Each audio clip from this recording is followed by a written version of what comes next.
اللہ سبحانہ و تعالیٰ کا لاکھ لاکھ شکر عظیم کہ مالک الملک نے ہمیں اجتماعی طور پر اپنی یاد کی توفیق اور یہ موقع عطا فرمایا۔ آمین۔ لاکھوں کروڑوں درود و سلام آقا دو جہاں محمد مصطفیٰ صلی اللہ علیہ وآلہ وسلم ذات اقدس پر جن کے طفیل مالک الملک نے کرم نازل فرمایا۔ آمین۔ اللہ سبحانہ و تعالیٰ کا قرآن حکیم میں ارشاد ہے، اعوذ باللہ من الشیطان الرجیم، بسم اللہ الرحمن الرحیم، یا ایہا الذین آمنوا ادخلوا فی السلم کافۃ ولا تتبعوا خطوات الشیطان انہ لکم عدو مبین، صدق اللہ مولانا العظیم۔ آمین۔ یہ جو آیت کریمہ تلاوت کی ہے، اس کا معنی یہ ہے کہ لوگوں جو ایمان لائے ہو، اب اسلام میں مکمل طور پر داخل ہو جاؤ اور شیطان کی پیروی نہ کرو، کیونکہ وہ تمہارا ایک کھلا دشمن ہے۔ جس وقت انسان ایمان لے آتا ہے، اللہ سبحانہ و تعالیٰ کو وحدہ لا شریک تسلیم کر دیتا ہے، اس کے فرشتوں پر، اس کے رسولوں پر، اس کی بھیجی کتابوں پر اور یوم آخرت پر یقین کر لے تو وہ ایمان میں آ جاتا ہے۔ سبحان اللہ، سبحان جس وقت انسان یہ ایمان میں داخل ہو جاتا ہے تو اس وقت پھر اللہ سبحانہ و تعالیٰ نے آسمان سے اپنے پیارے حبیب پر قرآن مجید نازل فرمایا۔ سبحان اللہ۔ وہ کلام الہی ہے، لانے والے جبرائیل امین ہیں، اور اس کا نزول ہوا آقا دو جہاں کے سینہ انور پر۔ سبحان اللہ۔ تو حضور علیہ السلام نے اس کی تعلیم دی، اور خود آقا دو جہاں کا بھی جو عمل تھا وہ سب نے وہ قرآن کا ترجمہ اور قرآن کی تفسیر تھی۔ حضور کی زندگی وہ قرآن کے مطابق، احکام الہی کے مطابق، سبحان اللہ۔ لہٰذا ہمیں بھی اللہ کی پاک کلام قرآن مجید کو پڑھنا چاہیے، سمجھنا چاہیے اور حضور کے عمل پر عمل کرنا چاہیے۔ سبحان اللہ، سبحان اللہ۔ یہی انسان کی کامیابی ہے، کامرانی ہے، سبحان اللہ۔ کہ جب تک اس دنیا میں رہے اللہ اور اللہ کے محبوب کے احکام کی پیروی کرتا رہے، اللہ کی یاد کرتا رہے، نماز پڑھے۔ سب سے بنیادی چیز یہ ہے نماز پڑھنا، نماز کا قائم کرنا، اللہ کے پاک کلام کی تلاوت کرنا، اللہ کا شکر ادا کرنا، آمین۔ جیسے حال میں بھی وہ رکھے، سبحان یہ اللہ۔ ضروری ہے۔ جیسے میں کئی دفعہ بیان کیا ہے کہ فَاذْكُرُونِی أَذْكُرْكُم، تم میرا ذکر کرو میں تمہارا ذکر کروں، وَاشْكُرُوا لِی، اور پھر میرا شکر ادا کرو۔ سبحان اللہ۔ پھر ایک اور جگہ حکم آتا ہے کہ اِنْ أَشْكَرْتُمْ، اگر تم میرا شکر ادا کرو گے سَنَزِیدَنَّکُم، میں تو اپنی نعمتوں کو اپنے فضل و کرم کا تم پر بڑھا دوں گا۔ سبحان اللہ۔ تو ہر جس حال میں بھی انسان ہو اللہ کا شکر ضرور کرتے رہنا چاہیے۔ سبحان اللہ۔ اور آنکھیں دی اس نے، الحمدللہ۔ اگر نہ ہوتی تو ہم کیا کرتے؟ سماعت دی، زبان دی، دل دیا، ہاتھ دیے، پاؤں دیے، تو اس کا اللہ کا شکر ہے۔ اس آدمی کو دیکھو جو معذور ہے، چل ہی نہیں سکتا، یا ایک آدمی بات ہی نہیں کر سکتا، اپنی کسی کو تکلیف ہی بیان نہیں کر سکتا، نہ کسی کو بھوک کا بتا سکتا ہے، نہ پیاس کا بتا سکتا ہے، نہ کسی سے راستہ پوچھ سکتا ہے، اس کی زبان ہی نہیں ہے۔ یہ اللہ کی یہ نعمتیں ہیں نا، اس کا کرم، اس کا احسان۔ آمین، آمین۔ اور جو کچھ بھی ہوتا ہے یہ بات بچوں یاد رکھو، یہ اس کے فضل و کرم سے ہوتا ہے۔ سبحان اللہ۔ ہمارا جو بھی اٹھنا، بیٹھنا، چلنا پھرنا، سونا جاگنا، یہ اللہ کے فضل و کرم سے۔ ہم سو رہے ہوتے ہیں، دل ہمارا دھڑک رہا ہوتا ہے، جو ہمارا اعصابی نظام ہے وہ کام کر رہا ہوتا ہے، تو دماغ بھی ہمارا کام کر رہا ہوتا ہے۔ ہم خواب دیکھتے ہیں، کبھی پہاڑ کے اوپر ہوتے ہیں، کبھی کسی دریا کے کنارے ہوتے ہیں، کبھی کسی بغیچے میں ہوتے ہیں۔ تو خواب جو دیکھتے ہیں اس کا مطلب ہمارا دماغ کام کرتا ہے، یہ نبض ہماری چل رہی ہوتی ہے، دل کی دھڑکن برقرار رہتی ہے۔ تو یہ نبض کو کون چلا رہا ہے اور یہ دل کو کون لڑکا رہا ہے؟ سبحان اللہ، سبحان اللہ۔ یہ سب فضل و کرم ہے کہ ہم سوئے ہوئے ہوتے ہیں، پتہ ہی نہیں ہوتا، ہماری چارپائی اٹھا کے کوئی کہیں کا کہیں رکھ دے تو بندہ تو صبح اٹھے گا، یہ کیا حکم میں آیا، اس کو پتہ ہی نہیں ہے۔ پتہ ہی۔ ہماری زبان کہتے ہیں ستا تو مویا ہے کیا سا، سبحان اللہ۔ ستا یا کیا مویا ہے، تو اس کو کون کرتا ہے؟ یہ اللہ سبحانہ۔ ایک جگہ قرآن کریم میں اللہ فرماتا ہے کہ تمہیں کیا معلوم ہے تمہیں کہاں کہاں سے رزق دیتا ہوں۔ اللہ تو ہمیں اللہ تعالیٰ مختلف جگہوں سے ہمارے رزق دیتا ہے. کچھ ہے جو کام نہیں ہوتا اس میں اللہ کی مصلحت ہوتی ہے، لیکن جو بھی ہم مانگتے ہیں وہ بھی ہمیں عطا کرتا ہے. تو جیسے میں نے کئی دفعہ عرض کی ہے کہ اللہ تعالیٰ انسان کو جب پیدا کیا اس نے تو تمام ذمہ داری اس نے دی ہے، تو وہ ہر انسان کو رزق دیتا ہے. سبحان اللہ. اگر مچھلیاں ہیں سمندر میں ان کو بھی رزق ملتا ہے، پتھر میں اگر کیڑا ہے تو اس کو بھی رزق ملتا ہے. تو اگر وقتی طور پر انسان کو کچھ تکلیف ہو جاتی ہے تو اللہ تعالیٰ یہ بھی ارشاد ہے اِنَّ مَعَ الْعُسْرِ يُسْرًا اِنَّ مَعَ الْعُسْرِ يُسْرًا. ہر تکلیف کے بعد آسانی بھی ہے اور آسانی کے بعد ایک تکلیف بھی ہے. اور یہ کہ زندگی کا حسین امتزاج ہے، ہمیشہ آدمی ایک آدمی رہ نہیں سکتا، ہمیشہ گوشت نہیں کھا سکتا، ہمیشہ فروٹ نہیں کھا سکتا، سبحان اللہ. ہمیشہ رات نہیں رہ سکتی، ہمیشہ بہار نہیں رہتی، ہمیشہ خزاں نہیں رہتی، ہمیشہ سردی بھی رہتی. سبحان یہ اللہ. تغیر اور تبدل ہوتا رہتا ہے. اس طرح انسانی زندگی کے اندر بھی اتار چڑھاؤ رہتا ہے. سبحان تو اللہ. یہ تو زندگی کا ایک حسن ہے کہ آج تک دستی ہے، کل کشادہ دستی.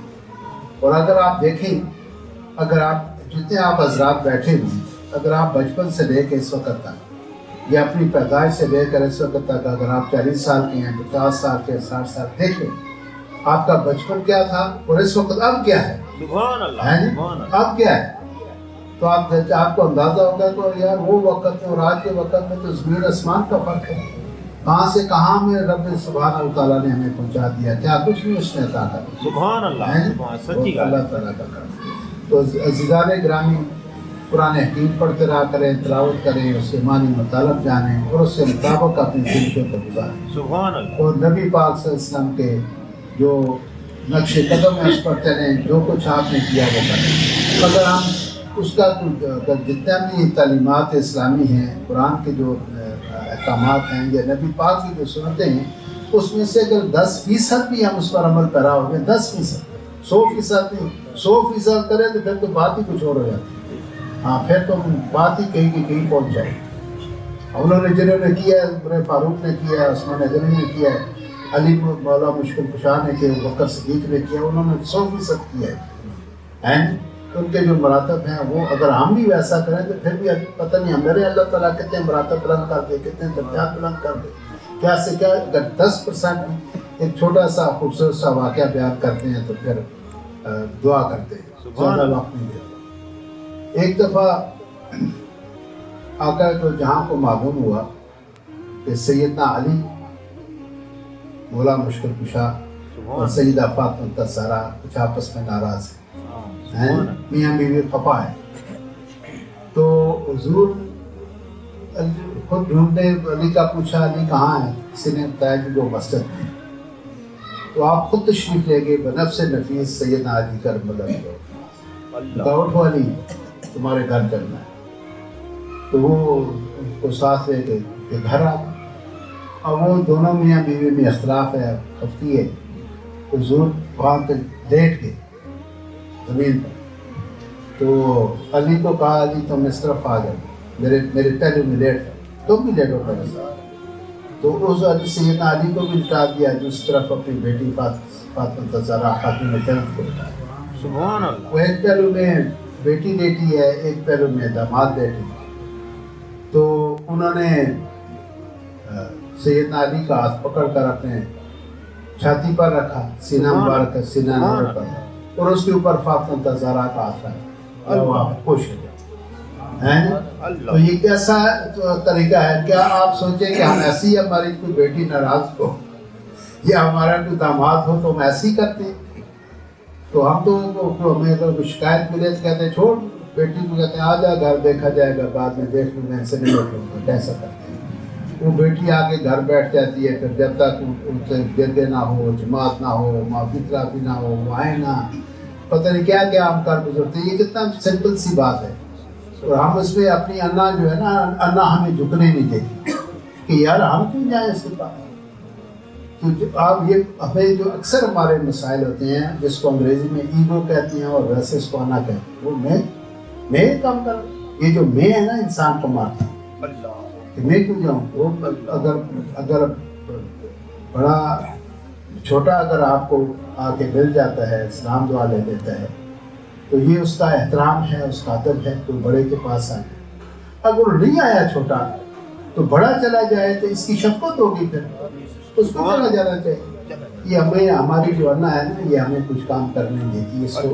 اس کو مارنا چاہیے، انا نہیں ہونی چاہیے. سبحان تو جو ایسی اگر انا آئے تو اعوذ باللہ من الشیطان الرجیم پڑھے، لا حول ولا قوت الا باللہ العلی العظیم پڑھے. اللہ اللہ. تو ہمیں اللہ تعالیٰ توفیق دے آمین. کہ ہم حضور پاک صلی اللہ علیہ وسلم کے نقش قدم پر چلیں، آپ کی سنتوں کے اوپر چلیں اور اپنی زندگیوں کو خوشگوار بنائیں، پرامن بنائیں، پرسکون بنائیں، سبحان اللہ. تاکہ ہمارا یہ جہان بھی اچھا ہو اور وہ جہان بھی اچھا ہو. یہ تو چند دن کی زندگی ہے، آگاہ اپنی موت سے کوئی بشر نہیں.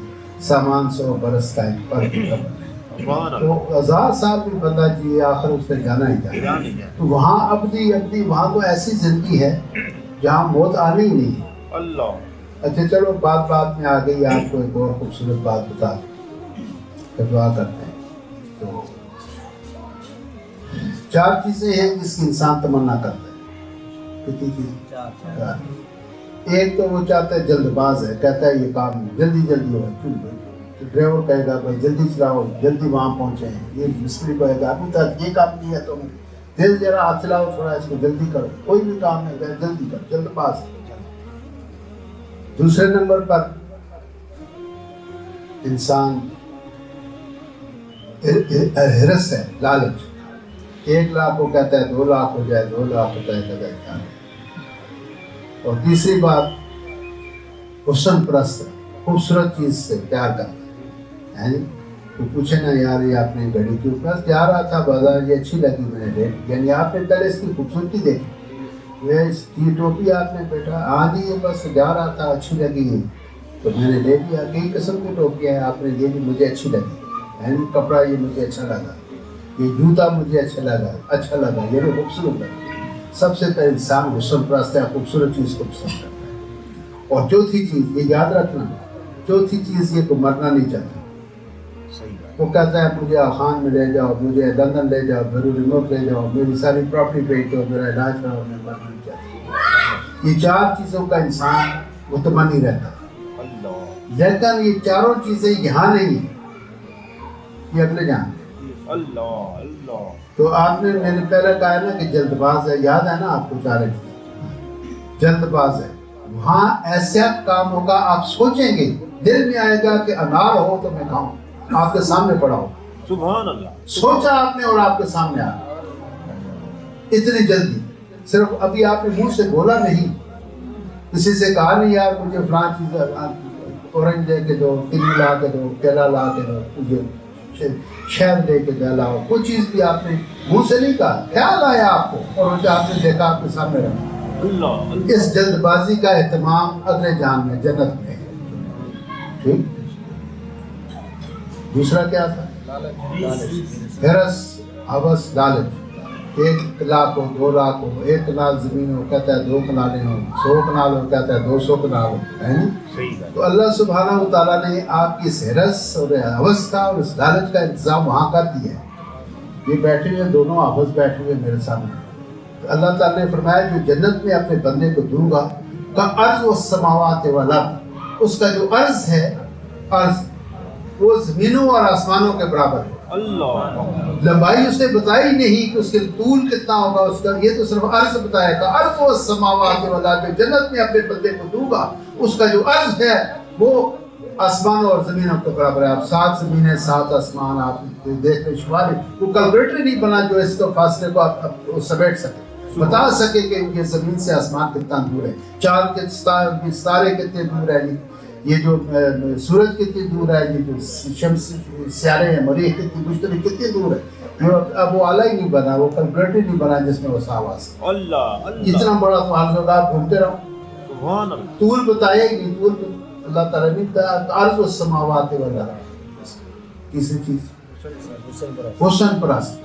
انسان اچھی چیز کو خوبصورت دیکھتا ہے تو اس کے لیے اللہ نے کہا ہے کہ میں نے حور المقصورات فی الخیام، میں نے تمہارے لیے حوریں بنا دی ہیں، ان کو آج دن تک جن نے ان سے چھوا تک نہیں. اور ان کا جیسے کہتے ہیں نہیں ہرنی جیسی گردن ہو، نہ ہرنی جیسی آنکھیں ہوں، چشمے غزال ہوں اور گردن سے پانی اترتا نظر آئے، وہ رو کا اترتا پانی نظر آتا ہے. اللہ اور اللہ وہ اللہ تعالیٰ نے وہاں آپ کے حسن کا بھی اہتمام اور انتظام کر دیا ہے. سبحان اللہ اور چوتھی چیز جو تھی انسان مرنا نہیں چاہتا. موت صرف اس دنیا کے اندر ہے, وہاں موت آئے گی ہی نہیں. انسان ابداً ابدا ہمیشہ ہمیشہ ہمیشہ خالدین فیہا ابداً ابدا, وہاں اس میں ہمیشہ ہمیشہ ہمیشہ ہمیشہ تو موت ختم کر دی جائے گی, موت آئے گی. اللہ سبحان اللہ تو یہ اہتمام اللہ تعالیٰ نے اس جنتی زندگی کے اندر کیا لوگوں کے لیے جو آپ کی چاہتے ہیں وہ وہاں پوری. اللہ اب انہیں الفاظ کے ساتھ دعا کرتے ہیں اللہ سبحانہ وتعالیٰ آپ سب پر راضی ہے. آمین آمین آمین. الحمدللہ رب العالمین والعاقبۃ